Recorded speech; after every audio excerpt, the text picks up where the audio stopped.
गरीब लोगों का साथ देना, आवाज़ उठाना, और बाबा की एक यात्रा भी चली थी 45 दिन और 45 वार्ड, बिल्कुल समस्याओं को लेकर के जी। तो इसी तरह के बहुत सारे सवाल होंगे बाबा जी के साथ, और क्योंकि फरीदाबाद के ऊपर बाबा जी की बड़ी अच्छी पकड़ रही है समस्याओं को लेकर के भी, तो जानेंगे आखिर क्या स्थिति है बाबा फरीदाबाद की आज की डेट में।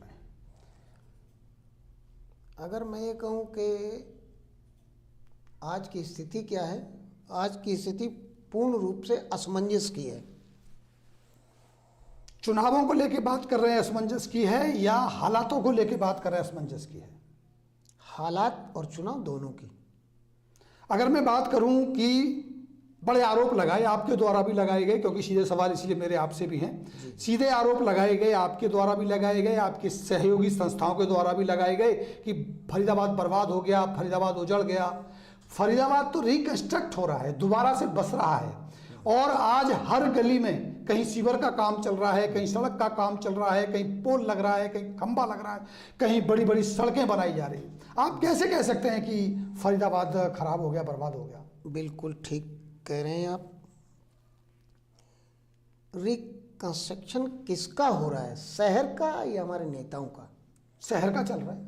शहर के नाम पर नेताओं का रिकंस्ट्रक्शन हो रहा है। नेता तरक्की कर रहे हैं भ्रष्टाचार की सीढ़ी पर चढ़कर। और जहाँ तक आप कह रहे हैं कि हमारा शहर बहुत अच्छा विकास कर रहा है, बहुत अच्छा विकास कर रहा है, तो ये अवधारणा मैं तो ये कहता हूँ बार बार, भ्रष्ट भाजपा के एक वो आईटी सेल से निकलती है। धारा प्रवाह होता है और चारों तरफ एक आ जाता है, विकास हो रहा है, विकास हो रहा है। बाबा ये आपके केवल आरोप हैं या ये दिख भी रहा है? इसका कोई प्रमाण भी है? लेकिन हमें तो दिख रहा है ना कि मुंबई एक्सप्रेस हाईवे बन रहा है।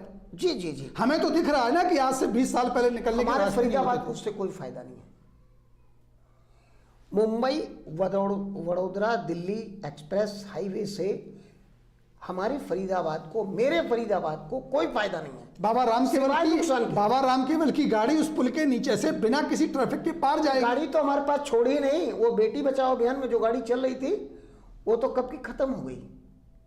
अब तो हम स्कूटी पे धक्के खा रहे हैं और वो भी हमको मंजूर है। उस स्कूटी से आप जब निकल के जाते थे पल्ला पुल से, मैं आपको याद दिलाना चाह रहा हूं थोड़ा सा, और आपने ही आंदोलन किया था पल्ला पुल के जी, कि पल्ला पुल को बना दिया जाए। जाम की स्थिति बहुत ज्यादा है जी, उसके गवाह आप हैं। आपने ही आंदोलन किया और उस पुल को बनाया भी गया उस समय। लेकिन उसके बाद तो सेहतपुर की मांग आपने करी नहीं, सेहतपुर का पुल मिल गया आपको। कैसे सेहतपुर का पुल मिल गया? वो किसी अलग हिस्से में तो बना नहीं। वो ना तो दिल्ली में बना है और ना पलवल में बना है। हमारी बात को सिर्फ एक क्रॉस करने के लिए एक जिद, एक अहम, एक घमंड को बनाए रखने के लिए हम इस जगह नहीं बनाएंगे, हम उस जगह बनाएंगे। जनता को तो सहूलियत मिली ना, और उसी क्षेत्र में रकबा भी वही है ना। आप ये कह रहे हैं कि वो पुल आपकी वजह से मिला जो आपकी वहां की मांग? मैं ये नहीं कह रहा हूं, मैं सरकार का इसके लिए धन्यवादी हूं। उन्होंने पुल बनाया, मांग पर बनाया, पहले बना देते। लेकिन बना ना, विकास तो हुआ ना। बना, पुल बना, लेकिन पुल के साथ साथ जनता को या किसी भी प्राणी को, वाहन को उतरना भी होता है। तो वो उतर के जाएगा कहां? सड़क पे आएगा, डबल रोड बना दी आगे आपके घर तक। मैंने देखा था, आपने भी 2 बार कैमरे लगाए थे उस पर। इधर भी इंक्रोचमेंट है, इधर भी इंक्रोचमेंट है, और अंडर कंस्ट्रक्शन है, जबकि 2018-19 में उसको पूरा हो जाना चाहिए था। लेकिन आज दुर्भाग्य से क्या चल रहा है, 2023 नहीं बना। तो हम कैसे कह दें कि विकास पूरा हो गया? बाबा जी आपको भी लगभग 20-25 साल से ज्यादा ही हो गया इस कॉलोनियों में रहते रहते। 86 से। वैसे तो आप तो बहुत पुराने रहने वाले यहाँ के हैं, लेकिन अगर मैं कॉलोनियों की बात करूं जहां हम विकास को ढूंढ रहे हैं, जहां हम विकास में आरोप लगा रहे हैं कि नालियां खुद नहीं है, गलियां खुद ही पड़ी हैं, यहाँ एक जमाना था आज से 20 साल पहले जी कि यहाँ की लड़ाई होती थी खंबे की, मलबे की, बिजली के तारों की, और हम केवल ये मांगते थे नेताओं से कि बिल्डोजर को रोक दो, ये लड़ाई होती थी। लेकिन आज लड़ाई हो रही है कि हमारे यहाँ सड़क नहीं है, क्योंकि सीवेज का काम चल रहा है, सारी नालियाँ, रोड, जो भी सब कुछ अब खुदा पड़ा है, लेकिन सीवेज का काम चल रहा है। हाँ। सीवेज की मांग उस समय नहीं थी, आज सीवेज की आवश्यकता है, तो सीवेज की पूरी पाइपलाइन डाली जा रही है। पल्ला पुल से लेकर के आप कहीं भी चले जाएं, क्यों आप इसे विकास मानने को तैयार नहीं है? मैं बात केवल इस एरिया की नहीं कर रहा हूँ, इस एरिया का आधार दे करके मैं पूरे फरीदाबाद की बात कर रहा हूँ। सतपाल जी, मैं आपको बता दूं, 2000 और 2002 तक जो अंग्रेजों के जमाने का 100 बरस का पुल था, और जिस पर लोग गिर गिर के मर रहे थे, और पानी अगर सिक्का फेंक दें तो चांदी की तरह नीचे चमकता था, उस पुल को बर्बाद होते देखा और डिमांड रखी 2 साल तक। चौटाला साहब की सरकार थी और डिमांड रखी, तो उसके बगल वाला एक पुल बना था, जो उसके बगल में था, जो उसके साथ चलते थे।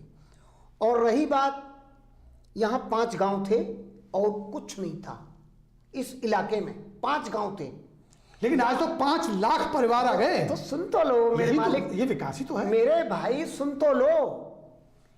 अब आप कह रहे हो कि विकास, खेती में क्या विकास करें? खेती पर डिमांड कहीं की जाती है कि इसमें नाला चाहिए हमको? खेती में कहीं विकास डिमांड की जाती है कि हमको सीवरेज चाहिए? खेती में कहीं विकास की जाती है हमको पानी चाहिए?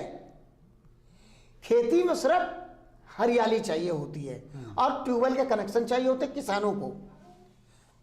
उस समय बिजली कभी आती थी, कभी नहीं आती थी।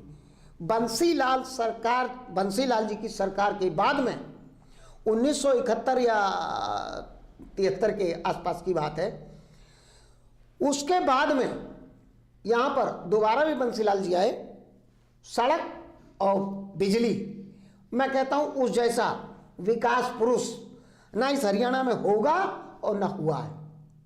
हम बात कर रहे हैं कि जो आरोप आपने लगाए, देखिए मैं बार बार आपसे, आपके एक बड़ा आरोप था आपके लोगों के द्वारा, आपके सहयोगी संस्थाओं के द्वारा जी, कि फरीदाबाद बर्बाद हो रहा है, फरीदाबाद को बचाना है जी। अब ना तो वो आवाज उठाने वाले बचे हैं, कहीं दिखाई देते नहीं है, या तो ठंड का मौसम है इसलिए शायद रजाइयों की गर्मी ले रहे हैं, आज उन्हें फरीदाबाद की चिंता नहीं होती, या फिर बर्बादी के लगाए गए आरोप गलत थे। मुझे ऐसा लग रहा है कि जैसे जैसे फरीदाबाद में काम दिख रहा है, वैसे वैसे जो आवाज उठाने वाले तो गायब हो गए। तो कहाँ हैं वो आवाज उठाने वाले? जी। और जो आरोप लगाए गए थे उनकी सत्यता क्या है, मैं ये जानना चाह रहा हूँ आपसे। सतपाल जी, मैं आपको एक बात बताना चाहूँगा। मैंने जानकारी हासिल की थी, पहले कटारा साहब यहाँ रजिस्ट्रार थे, एनजीओ रजिस्ट्रार और ट्रस्ट रजिस्ट्रार, तो उनसे मेरी बात हुई तो उन्होंने कहा यहाँ लगभग 3600 एनजीओ हैं। ये मेरे ख्याल से 16 या 17 के आसपास की ऐसी बात रही होगी, मेरा अंदाजन। तो 3600 एनजीओ जब मुझे पता चला तो मैंने सबसे आह्वान किया कि भाई 3600 हैं तो पूरे शहर के समाज सेवी, क्योंकि मुझे 25-30 वही दिखाई देते थे, तो मैंने कहा भाई सब लोग इकट्ठे आना चाहिए एक प्लेटफॉर्म पर। तो लोगों को लगा, आरटीआई एक्टिविस्ट भी थे उसमें, लोगों को लगा कि शायद किसी राजनीतिक परिदृश्य में या कोई इनके पीछे हिडन एजेंडा होगा, हो सकता है बाबा चालाक हो और बाबाओं की तरह गद्दी चाहिए होगी या मठाधीश बनना चाहता होगा। तो मेरी बात को अनसुना कर दिया। फिर एहसास होने लगा लोगों को, फरीदाबाद वासियों को एहसास होने लगा कि भाई लड़ता तो ये अकेला ही है बैठ के, और मानता भी नहीं किसी की बात, जहां मर्जी वहां बैठ जाता है, और जब तक समस्याओं का निदान नहीं होता है, समस्या पर सरकार गौर नहीं कर लेती। बाबा जिद्दी है, इसमें कोई शक नहीं है, ठीक है, बाबा बात मनवा लेते, इसमें भी कोई शक नहीं है, बाबा की नियति भी अच्छी है। अच्छा, मुझे कहां से पता चलता है? कई बार मुझे आरोप लगे कि भाई वो फाइल पास हो जाती है, जैसे हमारे तमाम मंत्री और सांसद लोग, विधायक लोग बोलते हैं, पता नहीं कहां से पता चल जाता है। भाई आरटीआई 2005 हमारे पास हथियार है और उसके आप स्पेशलिस्ट रहे। हथियार का इस्तेमाल तो नहीं हो रहा ना कहीं? सुन तो लो, अब ऐसे हमारे पास 10 लोग थे, आपने भी बड़ी आरटीआई लगाई। हाँ बिल्कुल लगाई, और इतना अथक प्रयास किया, परिश्रम किया, बहुत चीज़ों पे सुधार भी लाए, लेकिन आप भी एकदम शांत हो गए, हमारे आईटी एक्टिविस्ट और समाज सेवी भी शांत हो गए। कहीं ना कहीं इस सरकार के आते ही प्रताड़ना का शिकार होना पड़ रहा है। प्रताड़ना के शिकार होने के भी डर से, अच्छा पीछे फैमिली भी है और व्यापार भी है। मतलब जो फरीदाबाद बचाना चाहते थे वो कहीं ना कहीं सत्ता से डर रहे हैं, आप ऐसा कह रहे हैं? देखो, सत्ता से डरने की बात नहीं होती, बात यह है कि वो कितना लंबा लड़ेगा। अभी मैं गुड़गांवा गया हुआ था परसों, कल की बात है। हरिंदर ढींगरा जी हैं आरटी एक्टिविस्ट और उनकी पूरी टीम है, ओपी कटारिया जी और उनके वकील हैं मेहरा जी। तो वो बड़े बड़े उसके पीछे उन्होंने खर्चा कर दिया 26 लाख रुपया, धीरे धीरे करके। मतलब कि इनमें कोर्ट केस हो रहा है, उसका पीछा कर रहे हैं, कॉरस्पॉन्डेंस कर रहे हैं। इतनी लड़ाई लड़ने के बाद में उनको लोगों ने फंसा दिया। बाबा जी मैं यही जानने की कोशिश कर रहा हूँ कि जो समाज सेवी संस्थाएं होती हैं जी, जो हम जैसे आपके जैसे समाज सेवी होते हैं, उनको तनख्वाह तो नहीं मिलती। बिल्कुल। आखिर वो सिर्फ फरीदाबाद के नाम पे या फरीदाबाद बचाओ के नाम पे, कोई अपना दल के नाम पे, कोई अपने फरीदाबाद के नाम पे जो संस्थाएं चलाते हैं, आखिर उनका मकसद क्या है? उन्हें पैसा तो मिलता नहीं है। बिल्कुल ठीक। वो फरीदाबाद की चिंता करना चाहते हैं। बिल्कुल ठीक बात है। तो जब वो आते हैं फिर उन्हें डर क्यों लगता है? देखो, मैं तो खर्चे की बात क्यों होती है? हाँ, बिल्कुल ठीक कह रहे हो। खर्चा कोई आसमान से टूट के तो गिरता नहीं। बिल्कुल ठीक है। कमाई का कुछ हिस्सा उसमें अपनी मर्जी से डाला जाता है। नहीं, कमाई का खर्चे में डाला जाता है, उसमें से निकाल के कुछ कमाई अपने घर में ली जाई जाती है। आरोप ये भी तो हैं। बिल्कुल ठीक कह रहे हो। कुछ संस्थाएं हो सकती हैं कि ये भी करती हों और नेताओं की चापलूसी करके उसमें अपना वो फंड जुटाती हों। मैं इससे इनकार नहीं कर रहा, लेकिन ज़्यादातर जो सच्चाई से लड़ने वाले हैं वो लाचार अवस्था में ही होते हैं। तो कहाँ तक लड़ेंगे, उनकी कितनी कैपेसिटी है, ये उस पर डिपेंड करता है। तो मैं तो संस्थाओं से भी कहता हूँ कि भाई ईमानदारी से लड़ो, ईमानदारी से काम करो, ताकि हम इस शहर को अच्छे से जो तानाशाही या विकास ना हो पाना या जहाँ अड़चनें आती हैं या प्रशासनिक अधिकारियों, अब कई बार वो केस बना देते हैं प्रतिरोध में, हमारे ऊपर भी बने, लेकिन उसका मुकाबला कैसे किया जाए? अभी सबसे ज्यादा जो आरोप जो लग रहे हैं, जो मुझे लग रहा है कि ऐसी बात अब आने लगी है कि जितनी भी संस्थाएं थी आज फरीदाबाद में लगभग मृत स्थिति में हैं। बिल्कुल ठीक कह रहे हैं। माना ये जा रहा था, सत्ता पक्ष यही कहता था कि ये संस्थाएं केवल विघन पैदा करती हैं, इनका कोई वास्तविक उद्देश्य नहीं है। जब भी कोई योजना आती है, कोई सड़क बननी होती है, उसमें भ्रष्टाचार के नाम पे आरटीआई लगा के उसमें से आप उलझन डाल देंगे, ठेकेदार को डरा देंगे और वो काम रुक जाएगा। तो काम रोकने का काम रहा इन संस्थाओं का, इनका फरीदाबाद के विकास से कोई लेना देना नहीं है, ऐसे आरोप सत्ता पक्ष ने लगाए। देखो, सबका ऐसा नहीं होता और सब एक जैसे नहीं होते। इसमें तमाम तरह के वो विचारधाराओं के लोग होते हैं।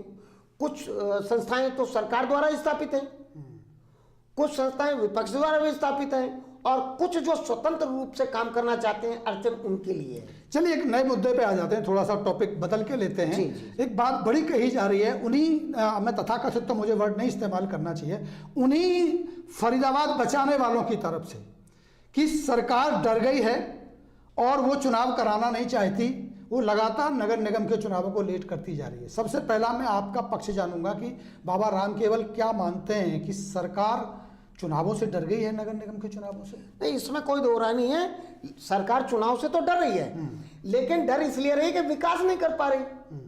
अब विकास किया नहीं तो वोट किस मुद्दे पर मांगेंगे?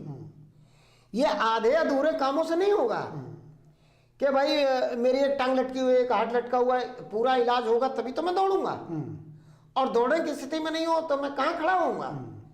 खड़े होने की हिम्मत ही नहीं है। नहीं तो क्या आपको नहीं लगता है जितना ही डिले करेंगे जो दूसरी पार्टी वो अपने आप को मजबूत करते रहे लॉस होगा? या लॉस फायदे की बात नहीं है, सवाल ये है कि इतनी बड़ी पार्टी नगर निगम के चुनावों से क्यों डरेगी? क्या आज वो हारने की स्थिति में है? बिल्कुल, इसमें कोई दो राय नहीं है। जितने घोटाले नगर निगम में हो रहे हैं उतने घोटाले किसी विभाग में नहीं है। घोटालों का असर तो नजर आ नहीं रहा है। असर नहीं आ रहा। असर इसलिए नहीं आ रहा क्योंकि सरकार उनको संरक्षण दे रही है। सत्ताधारी हमेशा संरक्षण देते आए हैं, चाहे वो बीजेपी की रही हो, कांग्रेस की रही हो, इनेलो की रही हो या अन्य दलों की रही हो। हमेशा जो भ्रष्टाचार करते हैं वो कौन लोग हैं? वो सिर्फ सत्ता के साथ जुड़ते हैं इसलिए कि हम भ्रष्टाचार कर पाए। लेकिन जब चुनाव होता है तो 6-6 लाख से अधिक वोटों से जीत जाते हैं और आप कहते हैं कि क्षेत्र की जनता त्रस्त है और जनता को लूटा जा रहा है, जनता बड़ी दुखी है और जनता की आवाज आप उठा रहे हैं और जनता उसी को चुनती है। जी जी, किसी ईमानदार अधिकारी से मेरी ये बात हुई तो उसने भी चंडीगढ़ में यही कहा कि बाबा साहब आप लोग बेईमानी करते हो। आप कहते हो कि हमारे एमपी एमएलए और नेता, क्षेत्रीय नेता वो ईमानदार नहीं है, और ईमानदार नहीं है तो वो कोई 2 लाख से जीत जाता है, कोई 60,000 से जीत जाता है, कोई 6 लाख से जीत जाता है। वो कैसे जीत जाते हैं? इसका मतलब है कि आप लोग बेईमान हो चुके हो, इसलिए बेईमान नेता चुनते हो। भाई इसका एक और उदाहरण मैं दे देता हूं। जब समाज सेवी संस्थाएं आंदोलन करती हैं, उस जनता की आवाज को उठाती हैं, तो उनके आंदोलन में होते हैं 10 आदमी। जी।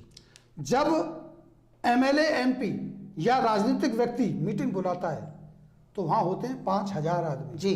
तो जनता किसके साथ है? जनता है आज की तारीख में, मैं फिर कह रहा हूं, भ्रष्ट समाज भ्रष्ट नेता पैदा करेगा, भ्रष्ट अधिकारी पैदा करेगा। कुरीति और पाखंड और जो लालच और स्वार्थ समाज में पैदा हुआ और उसका प्रोडक्ट ये नेता और अधिकारी हैं। तो प्रोडक्ट कैसा आएगा? भ्रष्ट आएगा। इसका मतलब है कि हम लोगों को समाज सुधार की भी और ध्यान देना चाहिए। आपको लगता है कि समाज भी कहीं ना कहीं विकृत हो रहा है, गलत लोगों का साथ दे रहा है? समाज विकृत हो चुका है और वो इस अवधारणा में चला गया है कि शायद जो सत्ता में होता है वही ठीक है और जो विपक्ष में होता है वो सब बुरे होते फिर हैं। लोकतंत्र का मायना क्या है? लोकतंत्र का मायना आज की तारीख में तो खत्म है। असल लोकतंत्र तानाशाही और उससे चल रहा है। और आपने जो कह दिया वो सच है, सत्ता ने जो कह दिया वो सच है, और विपक्ष या समाज सेवी या आरटी एक्टिविस्ट जान पर हथेली लेकर के उसका विरोध करते हैं। बाबा राम केवल जी, जिस वार्ड में आप रहते हैं, जी जी, अगर मैं इसी वार्ड की बात करूं उदाहरण के तौर पे, पूरे फरीदाबाद की स्थिति लगभग यही है। जी। सत्ता और सरकारें और व्यवस्थाएं लोकतंत्र से चलती हैं, चुनाव से चलती हैं और नेताओं से ही चलती हैं। जी। कोई एमएलए बनेगा, कोई पार्षद बनेगा, कोई सांसद बनेगा। लेकिन जो आपके ही अगर मैं वार्ड की बात करूं और पार्षद के छोटे से पद की बात करूं, तो आज भाजपा के अलावा कोई ऐसा समाज सेवी ईमानदार आदमी नजर नहीं आता है। कांग्रेस की बात करें, चाहे किसी और पार्टी की बात करें, चाहे तीसरी पार्टी की बात करें, जो सत्ता के माध्यम से जनता की आवाज उठाने के लिए तैयार और आ सकता है। यानी प्रत्याशी तक विपक्ष के पास नहीं है, तो जनता को दोष कैसे दिया जा सकता? अच्छा, वो आंख कौन सी है जिससे ये सब देखा जा रहा है? कौन आंख है वो? सत्ता की आंख है कि विपक्ष की आंख है, समाज सेवी की आंख है, आरटीआई एक्टिविस्ट की आंख है, पत्रकार की आंख है? किस आंख से देखा जा रहा है? मुझे तो ऐसा लगता है कि प्रत्याशी के तौर पर बाबा राम केवल को होना चाहिए। बाबा राम केवल जैसा ईमानदार आदमी और बढ़िया आदमी हो नहीं सकता। फिर आप राजनीति में आते नहीं है। हमने तो प्रण ले रखा है। हम प्रधानमंत्री, पंच, सरपंच, पार्षद किसी का चुनाव नहीं लड़ेंगे। और यहाँ तक कि मैं तो गली का भी एक प्रधान बनना पसंद नहीं करता हूँ और ना हूँ और ना रहूँगा। फिर इस सत्ता के इस व्यवस्था को कैसे बदलेंगे? नौजवानों को आगे लाओ, नौजवानों को हम आगे लाएंगे। और हम इस क्षेत्र की जनता से भी कह रहे हैं, नौजवान साथियों को आगे आना चाहिए और नौजवानों को इलेक्शन लड़ना चाहिए, नौजवानों को कमाल संभालनी चाहिए। मार्गदर्शक जैसे कि अभी सत्ता के लोगों ने कुछ वो मार्गदर्शक रखे हुए हैं और विपक्ष वालों ने भी रखे हुए हैं। हम मार्गदर्शक की भूमिका में हैं, हम करेंगे। तो अब ये मान लिया जाए कि जितने भी समाज सेवी शहर को बचाने की कोशिश में थे जी, वो ठंड की वजह से अभी चुप हैं या दबाव की वजह से चुप हैं, फरवरी में एक बार फिर नजर आएंगे? अच्छा, आप समाज सेवी और आरटीआई एक्टिविस्ट की बजाय राजनीतिक लोगों पर क्यों नहीं ये सवाल उठाते हैं? जहाँ तक मुझे लगता है कि अगर उन पर सवाल उठाया जाए, उन पर गोला दागा जाए, उन पर तीर छोड़े जाएं तो ज़्यादा बेहतर होगा, क्योंकि समाज सेवी भी कहीं ना कहीं राजनीति से अछूता नहीं रह रहा है। तो समाज सेवा कम और राजनीति ज़्यादा है। इसलिए उन राजनीतिक लोगों को आवाज़ उठानी चाहिए। उन राजनीतिक लोगों को, जैसे अन्य दलों के वो पद यात्राएं चल रही हैं, अगर मैं किसी पार्टी का नाम ले दूंगा तो फिर कहेंगे कि जी वो उस पार्टी का नाम लिया जा रहा है। तमाम दलों के, चाहे यूपी हो, चाहे हरियाणा हो, चाहे पूरे देश की बात हो, ये जमीन पर काम क्यों नहीं करते? क्यों नहीं समाज सेवी सत्ता में आकर के, सत्ता के पद पर जाकर के ईमानदारी से काम करके राजनेताओं को नेतागिरी सिखा दे? अच्छा, मैं आपसे कहूं कि आप पत्रकार हैं, आरटीआई एक्टिविस्ट हैं और आपको नेता बन जाना चाहिए। मैं आरटीआई बहुत सारे पत्रकार नेता बने। मैं इस बात का बड़ा सिंपल सा जवाब आपको देता हूं।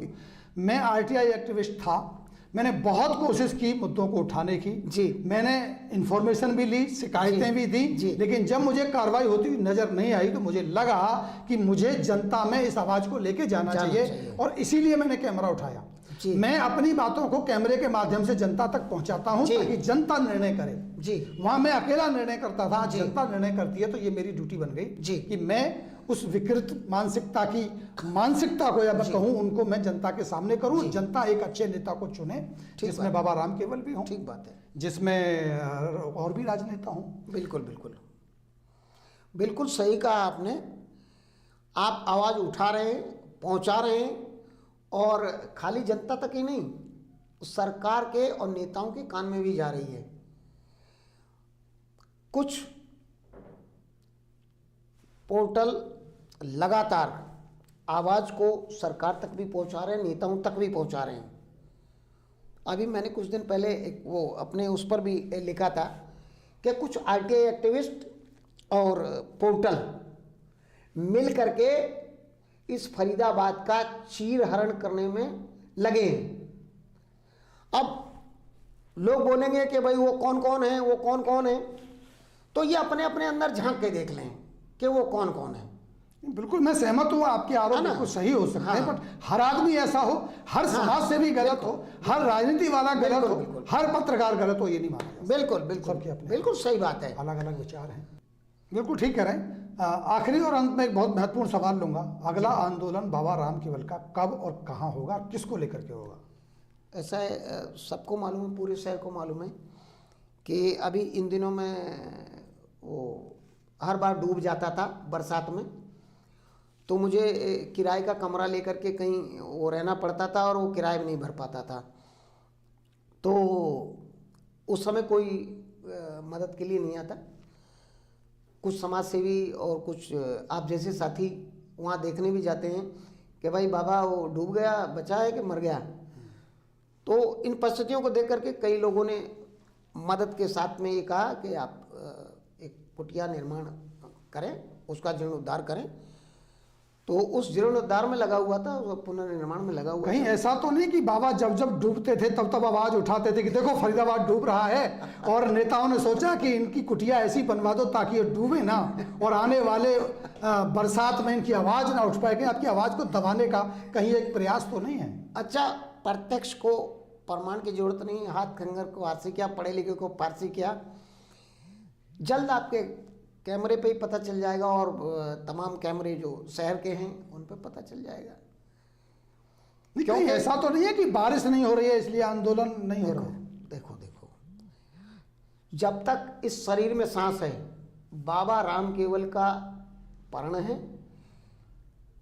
कि आवाज सत्ता के खिलाफ, व्यवस्था के खिलाफ उठाता रहेगा, क्योंकि सत्ता में बैठे लोग अगर निरंकुश हो जाएं, लालची लोभी हो जाएं, सत्ता प्रिय हो जाएं, तो उनके खिलाफ मुझे लोहिया जी और जयप्रकाश जी की आवाज़ याद आती है। हम क्योंकि 77-78 में हमको हमारे कानों में भी ये बड़ा गूंजता था कि भाई अगर सड़कें सूनी हो जाएंगी तो संसद आवारा हो जाएगी, और अपनी आंख से देख रहे हैं। हम सोचते थे पता नहीं ये लोग क्या बोलते हैं, इसका मतलब क्या है। अब अपनी आंख से देख रहे हैं कि आवारा हो गई हमारी संसद। लेकिन अकेले बाबा राम केवल के आवाज उठाने से क्या संसद आवारा होने से बचेगी? नहीं, बहुत लोग उठा रहे हैं, 10 आदमी पूरे देश में उठाया जा रहा है। मैं बात फरीदाबाद की कर रहा हूँ, 10 आदमी उठाया जा रहा है। अभी एक आंदोलन हुआ था, आपके एक एसोसिएशन ने आंदोलन किया था अभी। नहीं, कोई बात नहीं है, ये 19-20 और ये सब चलता रहता है। जितना जो उठा सकता है वो उठाए, और ऐसा नहीं है कि भेड़ की खाल में भेड़िया नहीं मिलते हैं। भेड़ की खाल में तो अगले आंदोलन से भी रूपरेखा कोई तय नहीं है। अच्छा, एक बात बता दें, सबसे पहले आपको बता देंगे। तो मुद्दे की बात यही है कि बाबा राम केवल का अगला आंदोलन कब होगा, इस पर हमारी नज़र बनी रहेगी। आप हमें बताएंगे, हम जनता तक पहुंचाएंगे, जनता को हम आपके आंदोलन में सहयोगी बनाएंगे। हम कोशिश करेंगे कि आपका आंदोलन बड़ा हो, मजबूत हो। हमारा सहयोग हमेशा आपके साथ रहा है और आगे भी रहेगा। आप हमारे चैनल पर आए, इसके लिए आपका बहुत बहुत शुक्रिया। और इसके साथ साथ मैं कहना ये चाहता हूँ, जो मैंने पूरे इंटरव्यू में निकाला, कि जो ईमानदार हैं, जो शरीफ लोग हैं, जो चिंता करते हैं समाज की, जो चिंता करते हैं इस शहर की, वो राजनीति में आना नहीं चाहते। ये दुर्भाग्य है कि कोई भी व्यवस्था को बदलने के लिए आपको सत्ता को बदलना पड़ेगा। अगर आप राजनीति में नहीं आएंगे तो फिर केवल सड़क पर आवाज़ उठाना बेईमानी होगी। या तो बाबा राम केवल की तरह धरने पर बैठ जाइए, मजबूर कीजिए शासन और प्रशासन और सत्ता को, और उसे काम करवाइए, तो हो सकता है। वरना खाली बातें करके कि हम शहर बचाने निकले हैं और आप आंदोलन करेंगे, आवाज़ उठाएंगे और पीछे से सत्ता से हाथ मिलाएंगे, ये हो नहीं सकता। ऐसी ही खबरों के साथ एक बार फिर मैं आपसे मिलूंगा, लेकिन उससे पहले, जाने से पहले मेरा आपसे निवेदन है कि मेरे बहुत सारे ऐसे साथी हैं जो मेरा वीडियो देखते हैं, लेकिन उन्होंने मेरे चैनल को फॉलो नहीं किया है और फेसबुक पे सब्सक्राइब नहीं किया है। वीडियो जरूर आप तक पहुंचता है। मेरा आपसे निवेदन है कि अगर आप फेसबुक पर इस वीडियो को देख रहे हैं तो आप उसे फॉलो कर लीजिए, और अगर आप यूट्यूब पर देख रहे हैं तो चैनल को सब्सक्राइब कर लीजिए, ताकि आने